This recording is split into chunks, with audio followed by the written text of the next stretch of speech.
Your Jupiter sign is representative of your graduating class.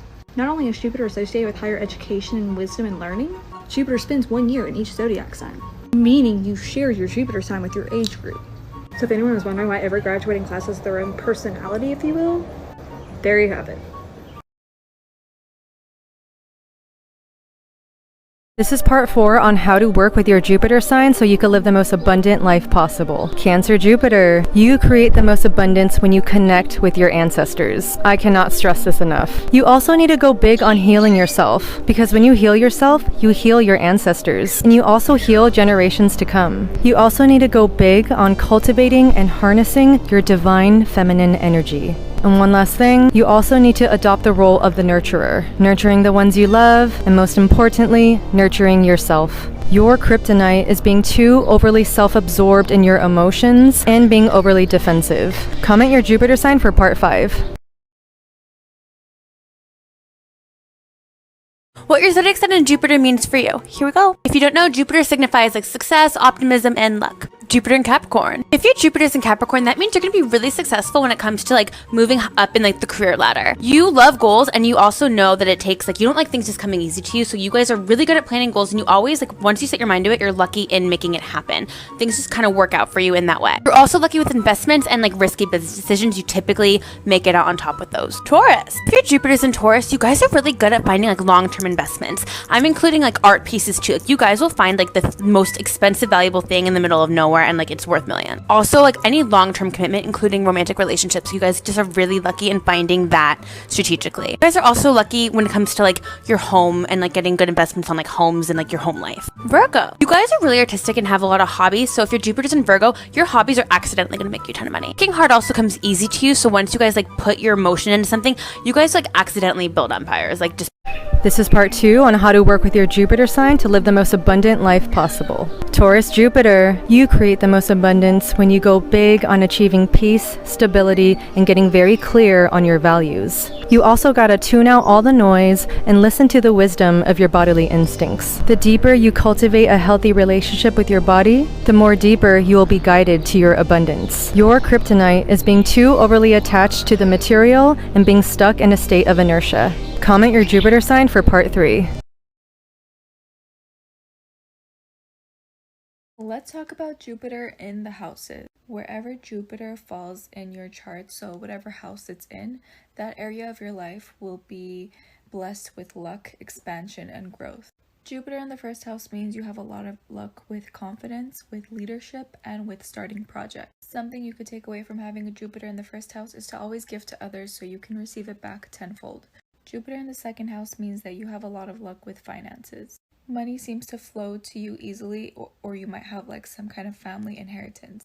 Something you could take away from this is to not put so much responsibility on yourself. Because you are a hard worker, you take on one too many projects more than you can handle, so make sure you give yourself time to rest. If you have Jupiter in your third house, then you obtain luck through teaching others and learning new things. You'll also feel very prosperous and lucky if you're around people who are like-minded. Something you can take away from this is to not spread yourself so thin, so you need to experience one experience at a time.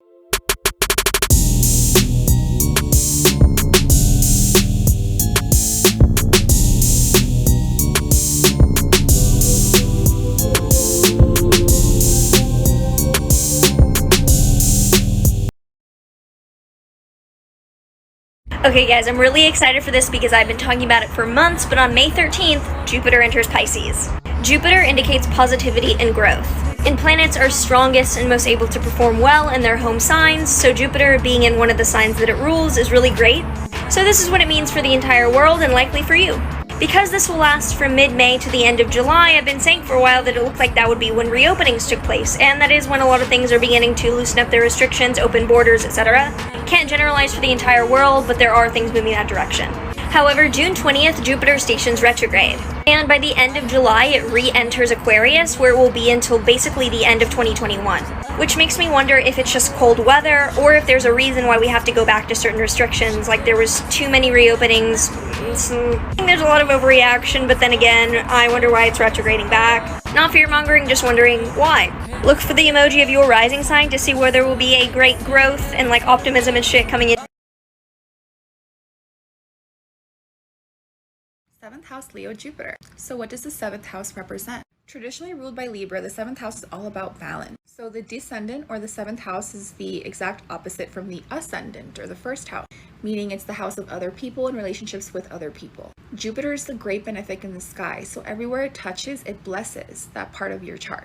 So this is actually one of the luckiest placements for marriage for a woman to have because it blesses the union. Now, depending on if Jupiter is debilitated or not, like hard aspects and whatnot, this can also imply multiple marriages because Jupiter's faith makes us kind of foolhardily rush into love, which can also make us rush out of it. But again, Jupiter's optimism will have us hop back in. This can bring a woman a wealthy, well-balanced partner. So he's not too spiritual, he's not too religious, he doesn't work too much, he's just right, like Goldilocks and the Three Bears. This is a very, very, very cute placement. Congratulations if you have this. Don't sign the prenup though, unless it's your money.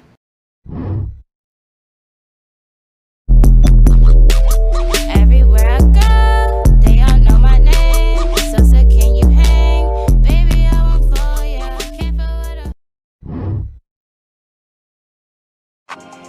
You know I'm a dope boy. In love with a white girl, she's soft as powder. I get hot around her, I whip her right now.